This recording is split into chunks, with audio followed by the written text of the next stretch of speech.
Hey Ryan, it's good to have you on. Hi, what's going on? Good, good.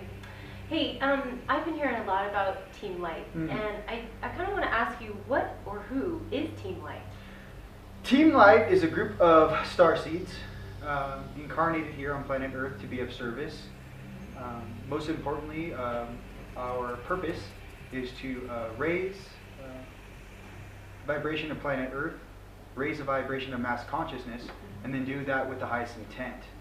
I feel that many starseeds that are here right now incarnated with that purpose, especially those who have been activated since the 2009 wave, are here in a manner to not only aid mass consciousness and this planet, but do it in a form of grace and in a form where ascension is a reachable goal, rather than something that people read in a book.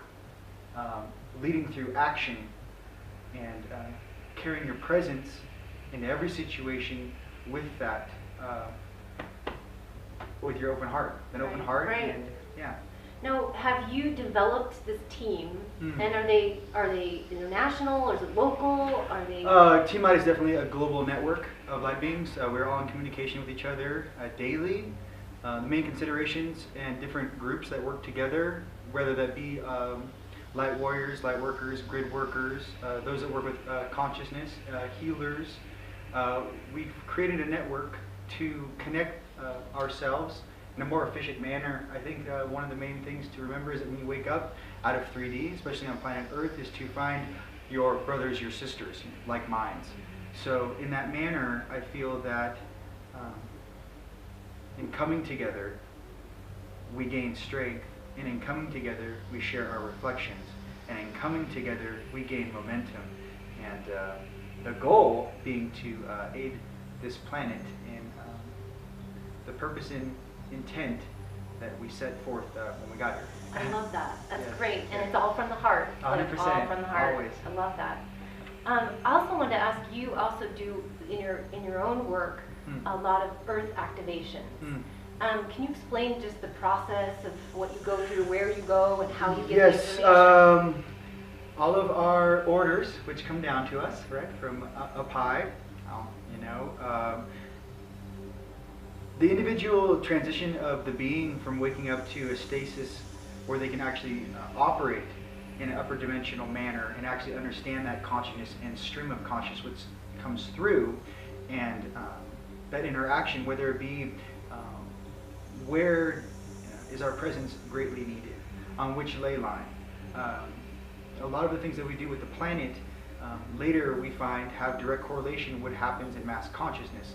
So since we are Gaia's guardians and our galactic heritage which streams through us, we carry that responsibility to not only light the way, but to also show by action.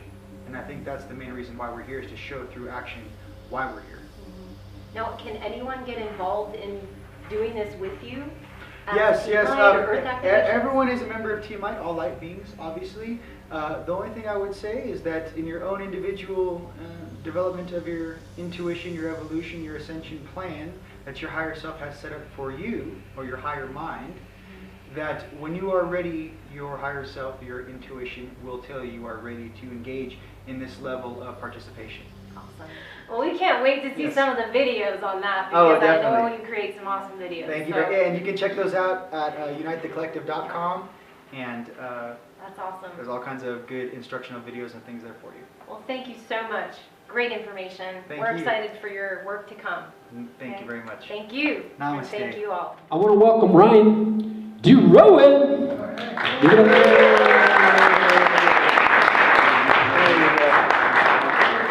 All right. I'm glad you guys all made it out to Sedona. It's kind of weird. I was in, whenever Krista channels, it's like they shoot me out of my body, and then I'm like, on top of the roof looking down, and I have to go backwards to grab dudes like, all right, you dude, moving the little guys around. The things that I like to talk about today are some of the ascension techniques and the things that I can share in my experience to get you through some of the potholes which is found on this planet as far as consciousness. When I first woke up, I didn't wake up to an angelic rendition. I had an 8-foot E.T. homeboy sitting on my couch, and his first words to me were, "You're late." I go, "You're my higher self." He goes, "Yeah, guess what? You're late."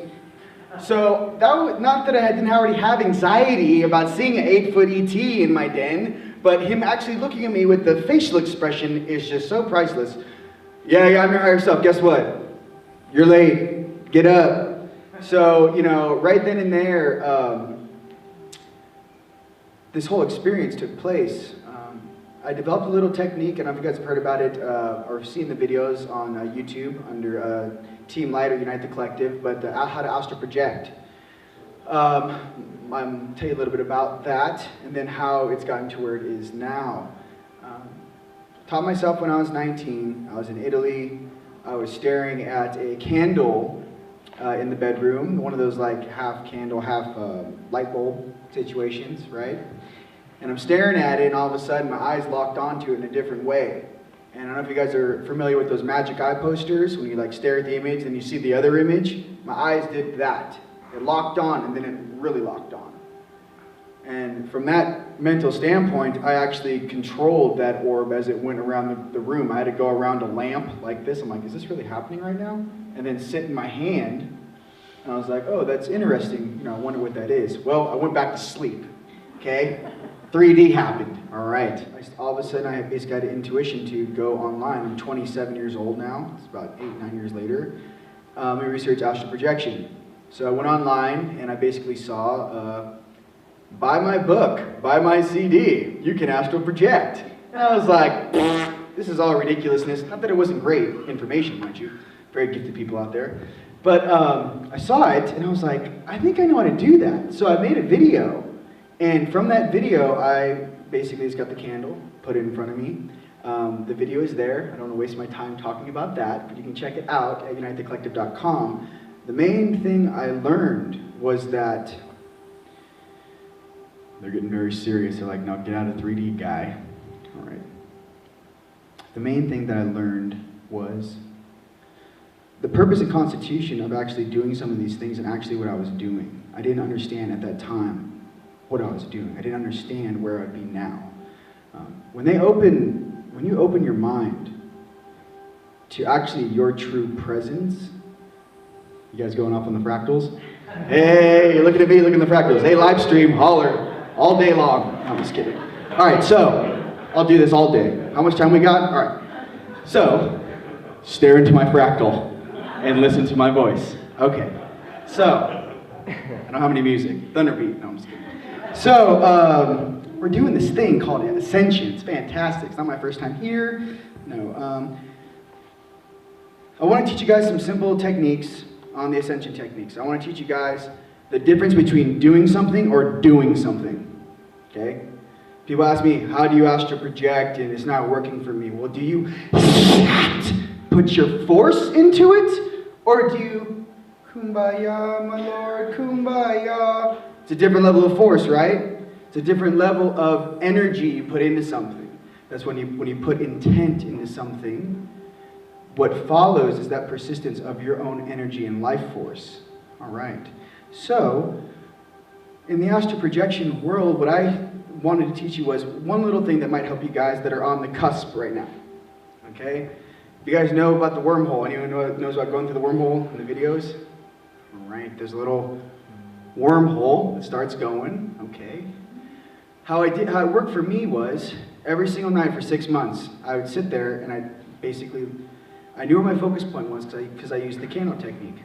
And every single night, I'd follow my little wormhole, and I'd make it, the first time I did it, maybe 15 seconds down the wormhole, and I'd fall asleep. Next night, 18 seconds. Next night, 22 seconds. Next night, 25 seconds. It wasn't a, here you go, here's your gift. No, it was little more, little more, little more, little more. Just like any martial art or kung fu. You have to think about some of the stuff that we do as a martial art, because you have to have that consistency and permanence of being to continue to develop it. So with that, one night I phased. To phase is you're going down the wormhole as soon as you hit the stars, when you're going down the wormhole, preferably when your light tunnel turns red. There's different colors of tunnels you will go down. But for me, when I saw the red bandwidth, okay, 3D, right, red bandwidth, root, I went down that, and I did something that I'll show you right now is, when you guys are laying in bed, you're laying down, you're astral projecting, you start to see the stars. What you do is you open one of your eyes, I don't care if it's your right or your left eye, just in the peripheral, okay? And you look at an angle. So you basically have one eye closed, one eye open, just the crack, and look at an angle over here, right? The issue is that I didn't realize that you're actually breaking dimension by doing that. I didn't know that at 90 degrees, 90 degrees, 90 degrees, you break dimension. I just said, hey, when I go like this and close one eye and I look out here, I can see you, but when I don't do that, I can't see your higher self. You know, so I didn't do it all. I didn't have anybody. I was like, what am I doing? And I go in the backyard and play. You know, make wormholes in the backyard. This is the funny, you want to hear a funny story? I'll tell you a funny story. My higher self has me in the backyard. He goes, put your hand together. I put my hands together. Okay, I don't have ears. I have eyes, my third eye's on, I don't have ears. All right, guy, look at this guy. Put my hands together, and they showed me how to do a basic technique of how to punch through the dimension. Right? So, later that month, my friend Kim contacts me from Sedona, close friend now, and goes, Mahalo, it's time for you to come meet your star family. I'm in LA, I'm like, star family, what's this all about? Come out to Sedona, we do a bunch of activations, and on the way home, this is actually quite funny, my higher self, I'm at Cathedral, it's midnight. No idea what Cathedral is or what it represents. Walk out there at midnight, and he goes, you know that thing you practice in the backyard? I go, yeah. He goes, do it right here. So I'm like, all right, cool, homeboy. And just go ahead and crack a little thing. And all of a sudden I'm staring at souls going up. I'm going, oh my God, what did I do? You know? Whoom, whoom, whoom, whoom, whoom. And I had this funny thing, I don't know, my inner voice said, everything out. Everybody out. Well, I did not know what that meant. Did not know about demons, didn't know about bad guys, didn't know about dark energies. All of a sudden, I got a 17th century, 300-year-old Native American dude with a tomahawk, glowing blue, coming at Kim. Throw her out of the way, hits me in the stomach, knocks me down. I get up, and my higher self and me, take him on. Whoop that ass. But what happened was, I didn't realize this stuff was real. I didn't realize when you get hit in the stomach, it'll drop you. Because you're energetically engaging in that. Okay? From that point on, my reality as far as the rest of my homeboys changed. I didn't get the kumbaya. I didn't get that. I got the, hey, you, go with your homeboys and go deal with that. That's what we do on Team Light. And a lot of the things that we do, in a very nice way, mind you, that was in the beginning. But that was kind of how I was, baptized by fire, I should say.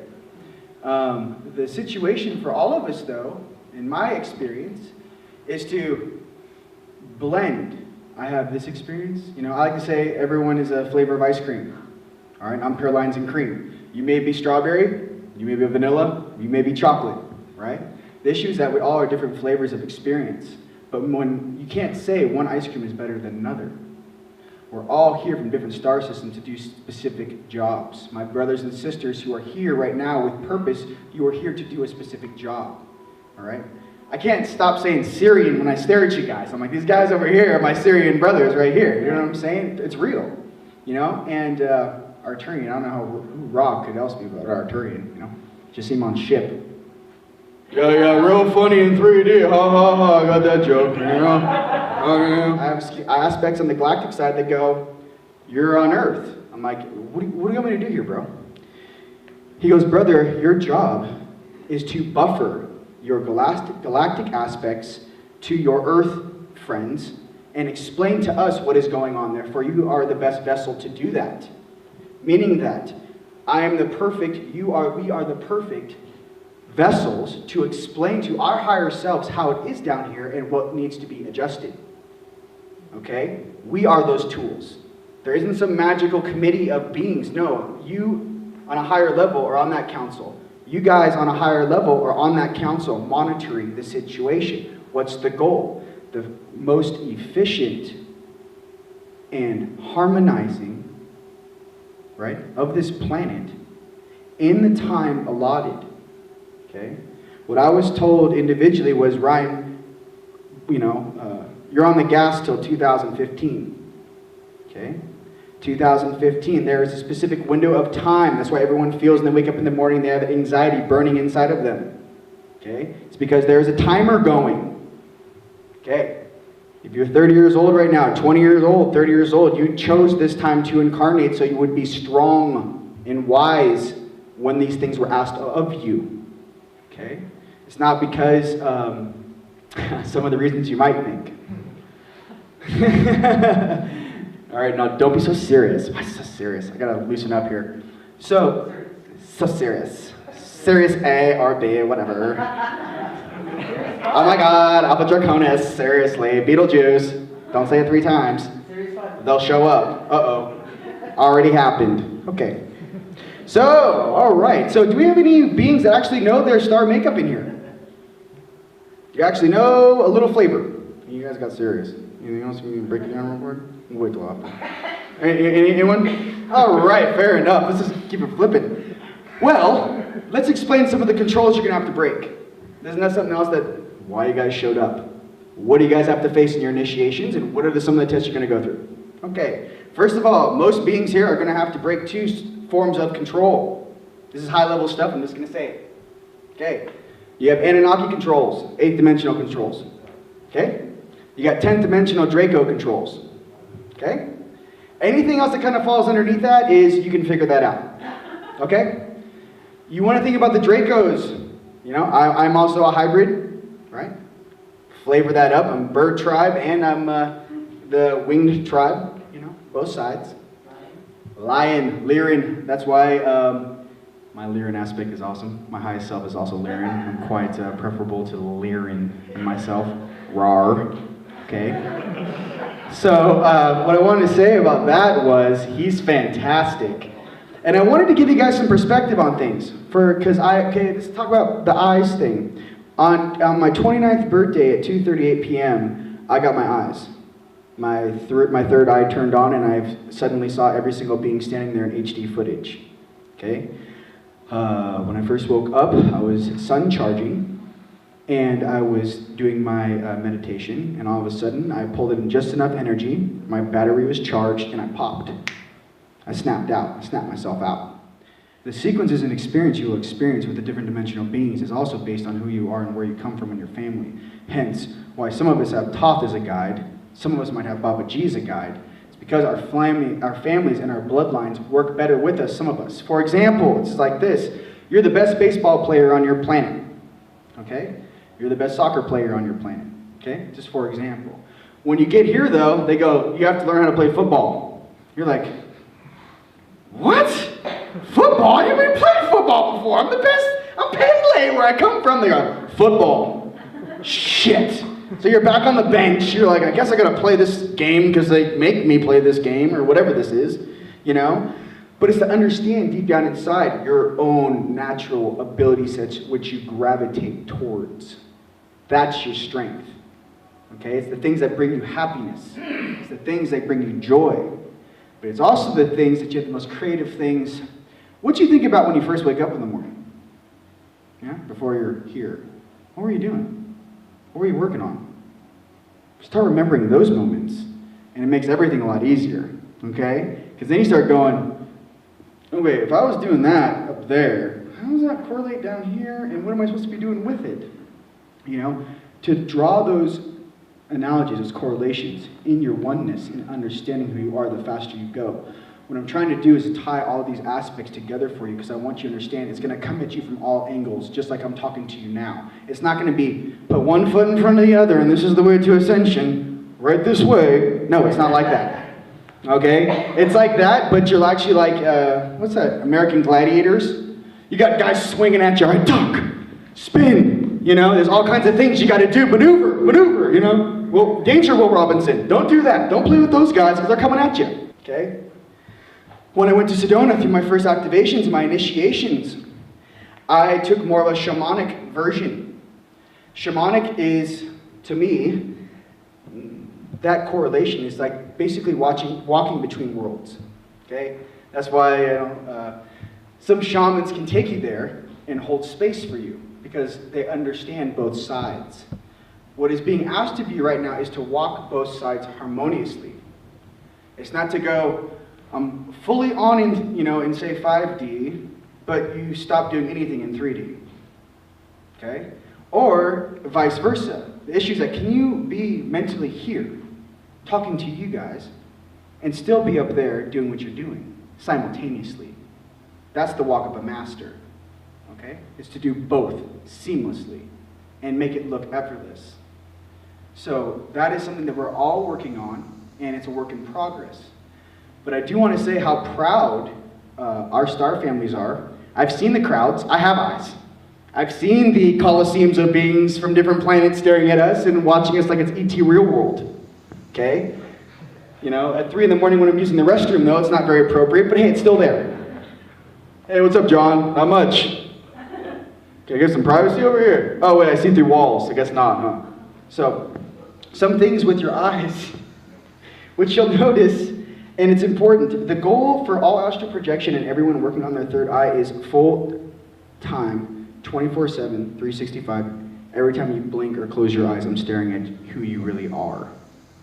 I'm seeing you and your higher selves, which make up you right now, in the present. That's where all of our eyes are going to go.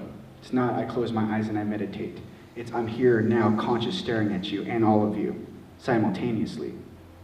And as more and more beings of this Christed ray, which my sister talked about, what this is these guiding lights, these light bearers, these indigos, which have this job. The reason why we kind of come in here with so much attitude, we didn't actually incarnate here with that much attitude, but we had to grow up here, knowing what we know and having to deal with this place. So that can get very frustrating with you, but I like to share some words of wisdom with you that I had to learn the hard way. Okay? Fire that burns uncontrollably will ultimately burn itself out. However, a tempered flame can create the sharpest blade in the universe. So, my friends and family, temper that fire and focus your energy.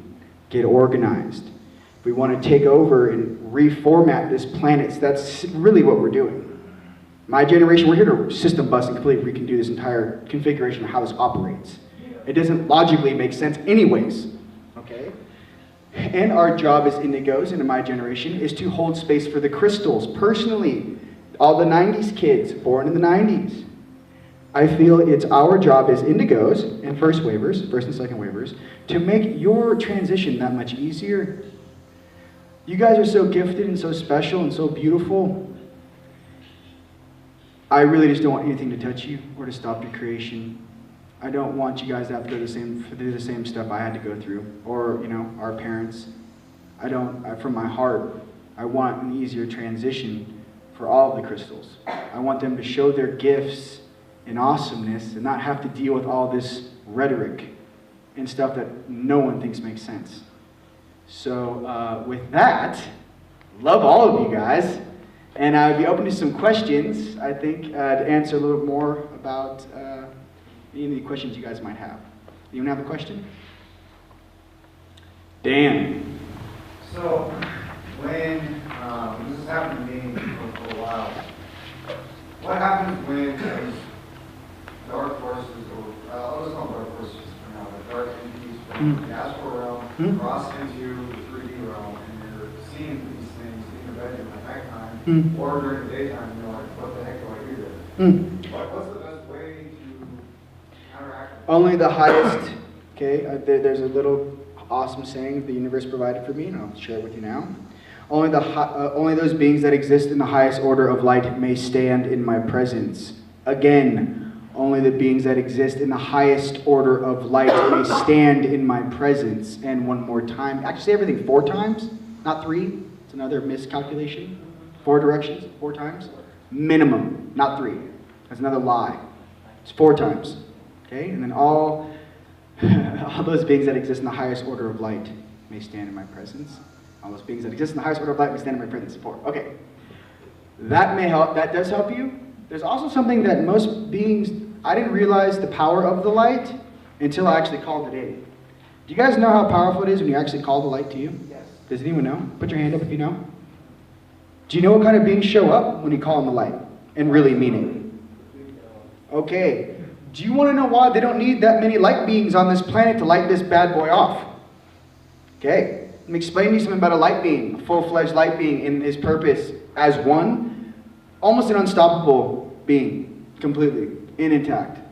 The issue with that is when you call in the light, Archangel Michael, come to me. My archangels, my highest self, my higher selves. But the intent of calling the light is something where you actually will see the shadows run for their life. Because what you don't understand is energetically, you're just called a high vibratory being to whoosh. They hit so hot. The visuals, when they come in hot, like so, there's a ring. I'm going to show you guys, if you don't have eyes, what it's kind of like. There's a ring of beings standing around you. You're in the center of this ring, and you kind of see, you get messed with, right? When you call one of the shot callers, it's like this. Boom! They just move. They don't say shit. Their vibration just popping off them it's like a taser. It's not like, it's not like, come save me, Baba Ji. No, it's something that's so strong and so powerful. Baba Ji's awesome, by the way. But I want to express to you the force. It's electricity. It's like a taser is firing off your shoulder blades, okay, of light. It's like that. That is a light being, okay? Train with those guys. Do you have any more problems? Yeah, good. Tell me more about the Anunnaki. Okay. Check this out. And the reason why Anunnaki have such good controls over us, because they help make the suit. Yes. There's many stories. There's many reasons why those controls are the way they are, and why you feel so close to them, actually. My eighth dimensional self was my bad boy version, right? Took me a while to understand what that was and how it operates. The key is understanding the logarithm of how the conscious being operates and why it chooses the path it does. And more importantly, why it alters your path to coincide with their own individual motivation. You have to see things like a lawyer, or not like a lawyer, but in a different manner. Every conscious being has a modality and a motivation for interacting with you down here in 3D. As soon as you understand why they are, the way they are, how to approach them, how to talk to them, and how to interact with them, you got it. Okay? So, like I said, the Anunnaki for me, how to break that.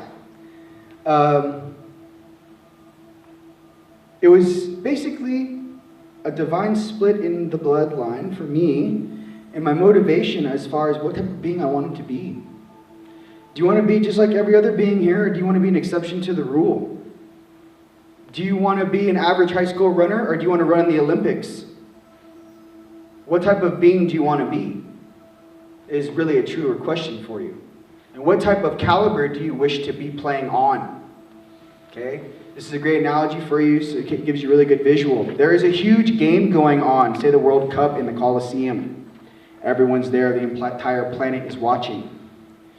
When you're in 3D, guess what? You're in the stands, watching the players in the game. You're kind of viewing, you get a little flash, a couple flashes here and there, right, of things going on. But as soon as you start to wake up, start moving your way down those bleachers, getting a little closer to the game going on. Okay, some certain initiations, activations happen in your DNA. All of a sudden, you find yourself on the sideline. And now you're seeing all the players that are in this game eye to eye. You're watching them play. You're starting to learn, okay, if I go in there, what position am I going to play? Okay? All of a sudden, you get activated. You're sitting on the bench. You're putting your cleats on. You have your soccer ready to go. And now you're going, all of a sudden, the coach looks at you and goes, hey, you're in. It's kind of like that with your consciousness. You work your way into an active game in which the participants, mind you, you will meet on both sides. Now, there are some awesome beings on both sides. Okay, and I'm also here in the galactic form to speak about both, because most people don't understand the light or the dark side truly. Okay, Light and dark are just simply human vocabulary terms that really have nothing to do other than those two vernaculars of what those words mean. We're talking about matter, we're talking about dark matter. We're talking about light, we're talking about dark. We're talking about good, talking about bad. Do you know what I'm saying? Light and dark doesn't do it. You have to understand the modality and function behind it. The easiest way for me to explain this, with the yin and yang, right? The easiest way, is at the center of light there is darkness, and at the center of darkness there is light. Okay? Some of the things us indigos are asked to do, which I have been doing, and we have been doing as a team, is actually interacting with beings that are actually walking the razor's edge on the dark side and going, hey brother, grab my hand, this way. Because what you need is to work towards your center, okay? Here's me in 3D. Imagine a dude standing on top of my head. Give you a real easy visual, right? 4D, another guy on top of his head. 5D, another guy on top of his head. 6D. Making this easy for you to understand. I'm in the center. 4 is dark side. 5 is light side. Let's just say 6 is dark side. 7 is light side. The goal, to have all of your pieces move towards the center. It's not to tell someone on the dark side to go, why don't you run all the way over to Skittles Land and sit there and, you're gonna tell some big gnarly dude with like gnarly ass armor and dragging a sword, hey, jump into Skittles Land? No, it's not gonna happen. I'm telling you right now, it's not gonna happen, okay? Nor or vice versa. But what you can't explain is come to my center, brother, so that we can truly choose. You must make your way towards the center, okay? And in your center is your strength. In the center is where you find clarity. It's in the center. Think fractals. It's very multidimensional how it operates, okay? Your chakras interact on different bandwidths. These bandwidths have different speeds in which you're able to operate on. Red is very slow. Yellow, orange a little faster, yellow much faster, green much faster, throat chakra, blue very, very fast. Your indigo, your blues, and your crown, mind you, even more so. What I would like you to think about is these colors are actually frequencies, but the analogy for you is bandwidths, because I want you to understand like just how your internet speed works. Your root chakra is like dial-up.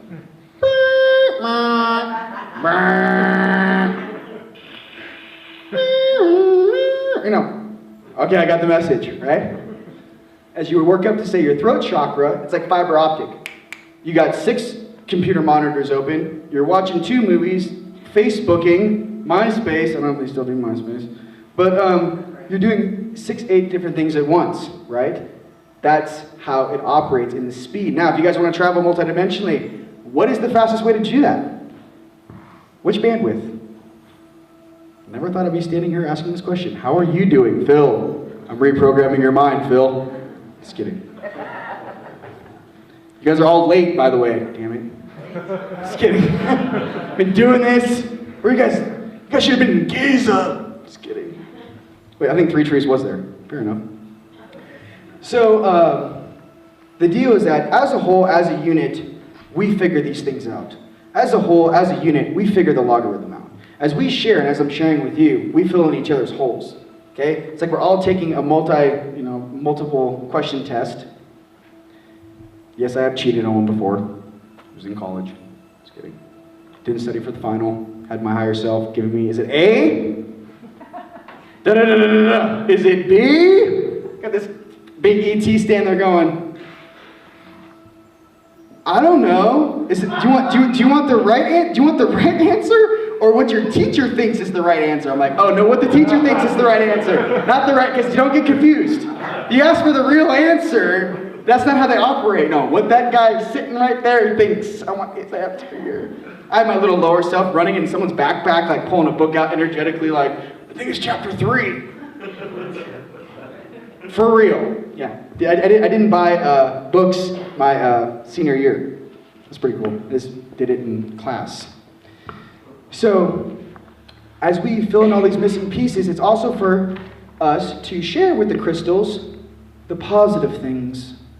In consciousness, the positive things, the bliss things, the things that pick you up, like riding a comet through space just on fire, not these mundane little 3D things they make us think about.